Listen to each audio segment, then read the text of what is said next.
Então vamos lá, falando alguns pontos aqui, delegado Valdir, você disse em relação à reforma da Previdência. A reforma da Previdência, se não fosse milhões de pessoas indo às ruas, pedindo que a reforma da Previdência fosse aprovada, inclusive foi um caso histórico, né? Me deu até uma fagulha de esperança de ver que o Brasil foi o único país da história onde as pessoas foram às ruas pedindo uma pauta que é impopular.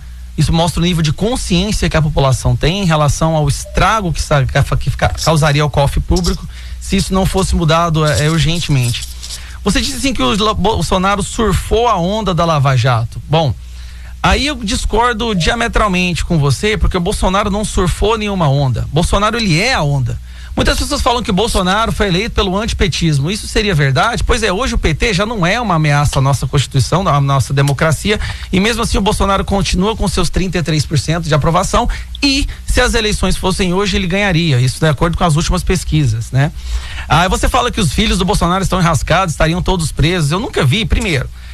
Não há inquérito da Polícia Federal para os filhos do Bolsonaro no Rio de Janeiro, quando falam que ele interferiu na Polícia Federal porque ele queria que a Polícia Federal não prendesse seus filhos.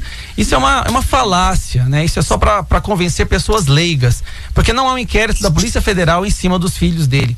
E Flávio Bolsonaro ser preso por rachadinha, vai ser a primeira pessoa na história que seria presa por rachadinha. Aí você falou que ele demitiu o Moro. Olha, não sei se a gente está acompanhando as mesmas notícias, mas pelo que eu vi, Moro pediu para sair de uma maneira completamente inapropriada, atacando o governo, atacando aquela pessoa que o protegeu quando toda a mídia estava atacando ele, de acordo com o caso do Greenwald lá. E a questão da corrupção. Bom, você deu uma entrevista há uns dias atrás dizendo que se o Moro, que o Moro é o seu candidato a presidente, né? Que se o Moro se candidatar, você votaria nele. E você mesmo acabou de fazer uma afirmação dizendo que esse governo não estava fazendo não estava indo atrás da corrupção, contra a corrupção. Mas quem deveria fazer isso não é o Sérgio Moro?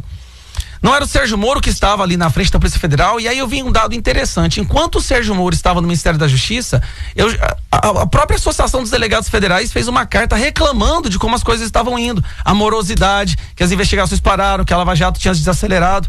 E foi só o Sérgio Moro sair que, de uma forma impressionante, a Polícia Federal começou a prender e ir atrás de todos esses prefeitos, governadores, secretários de saúde do Brasil inteiro que estavam fazendo superfaturamento.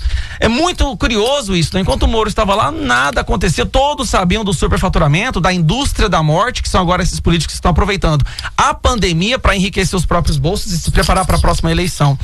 E na questão do pacote anticrime, nós sabemos que ele foi completamente esvaziado ali no Congresso também, mas acabou sendo aprovado. A questão nós podemos sim ficar jogando aqui narrativas em cima de narrativas, falando que Bolsonaro estava comprando todos e todo mundo, mas a verdade é que nós vemos aí um sentimento de vingança, né? Um sentimento assim de perseguição por parte de pessoas que muitas vezes se elegeram por conta do Bolsonaro. Você falou assim que você ajudou a eleger o Bolsonaro. Sejamos honestos, do delegado Valdir. Foi graças ao Bolsonaro que você conseguiu a quantidade de votos que você teve.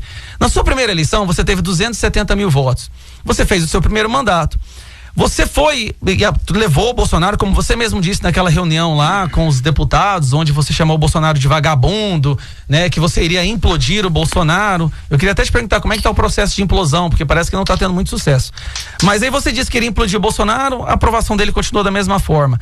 Você teve o mesmo número de votos, basicamente, no seu segundo eleitorado, o que demonstra que você não teve, aparentemente o primeiro mandato não foi lá tão maravilha assim, porque você não conseguiu elevar o número de votos, mesmo andando com a pessoa que ganhou para a presidência do Brasil. E aí eu queria entender, né, como que funciona essa matemática, porque pelo que tudo indica, então, se você não tivesse com o Bolsonaro, você não teria, seus votos teriam sido reduzidos drasticamente, porque o Bolsonaro elegeu pessoas que nunca ninguém tinha ouvido falar, né, como até mesmo o Vitor Hugo aqui em Goiás também e várias outras pessoas. Eu acho que a gente tem que se ater à verdade e tentar não ficar criando falácias e tentando apenas vomitar ódio por vingança, porque quer implodir e agredindo o nosso presidente, que a gente está vendo e ficou claro isso na reunião ministerial. É um cara que está indignado com o que está acontecendo com a população, indignado vendo as pessoas sendo presas, sendo maltratadas, humilhadas, né, por decretos de governadores.